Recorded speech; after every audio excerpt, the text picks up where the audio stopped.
আসসালামু আলাইকুম। এটা ছিল আমাদের কক্সবাজারের দ্বিতীয় দিন। সকালবেলা আমরা আর্লি ঘুম থেকে উঠে রেডি হয়ে নাস্তা করতে চলে আসছিলাম।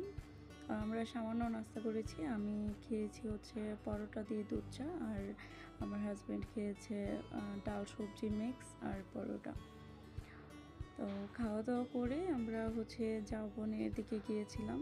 যেয়ে তো পুরাই আমার মাথা নষ্ট যে এত মানুষ আসছে ঈদের ছুটিতে। আমার মনে হয় না যে বাংলাদেশের কোনো মানুষ মানে তাদের বাড়িতে ছিল, সব কক্সবাজার চলে আসছিল। দেন হচ্ছে যে একটু টুকটাক ভিডিও করে ছবি টবি তুলে দেন দেখলাম যে অনেকজন হচ্ছে বিচের পাড়ে ফুটবল খেলছে, ভালোই লাগছিল তখন। তো হচ্ছে এখন আমার হাজব্যান্ড খুবই ভাইরাল একটা ভিডিও করবে যে কক্সবাজার গিয়ে তো এই ভিডিও করলে না করলেই না, সরি এই লেখাটা না লিখলেই না। তারপরে হচ্ছে আমি বসেছিলাম।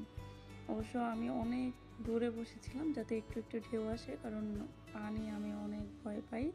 সমুদ্র আমার অনেক ভালো লাগে, বাট পানি আমি অনেক ভয় পাই। আর ওই যে দূরে দেখেন আমার হাজব্যান্ড সেই বড় বড় ঢেউয়ের উপরে ঝাঁপ ঝাঁপ দিয়ে পড়ছে। জানি না তার ভয় লাগে না। আসলে আমি সাঁতার পারি না, আর সে সাঁতার পারে। তারপর বিকেল হয়ে যাওয়াতে আমরা হোটেলে চলে আসি। আসার পর আবার ফ্রেশ হয়ে রেডি হয়ে আরেক জায়গায় যাওয়ার প্ল্যানিং আছে। আমরা আপনাদের সাথে ভিডিওগুলো শেয়ার করব। যদি আপনাদের ভালো লেগে থাকে অবশ্যই ভিডিওগুলোতে। তারপর আমরা রাতের বেলা গিয়েছিলাম সামুদ্রিক মাছ খেতে। সেখানে গিয়ে আমরা একটা কাঁকড়া আর একটা লইট্টা নিয়েছিলাম।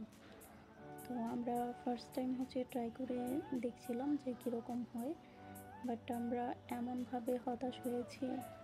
তারা যেই তেলটাতে হচ্ছে ভেজে দিচ্ছিল সেই তেলটা মানে এত পরিমাণ কালো ছিল, আর ভাজা তো একটু ভালো হয়নি, সবগুলো লবণে কটা ছিল। এই যে দেখেন তেলটা, আমার দেখেই মনে এত অস্বস্তি ছিল, বাট যেহেতু অর্ডার করে ফেলেছি খেতে তো হবেই। তারা হচ্ছে ভেজে তারপর আমাদেরকে হচ্ছে দিয়েছিল। খাওয়া দাওয়া করে হচ্ছে আমরা চলে আসি সমুদ্রের পাড়ে একটু হাঁটাহাঁটি করে।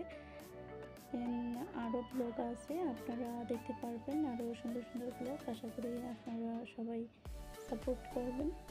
ধন্যবাদ সবাইকে। আমার ভিডিওগুলো ভালো লেগে থাকলে আমার পেজটাতে লাইক দিয়ে সাথে থাকবেন। Thank you so much. আল্লাহ হাফিজ।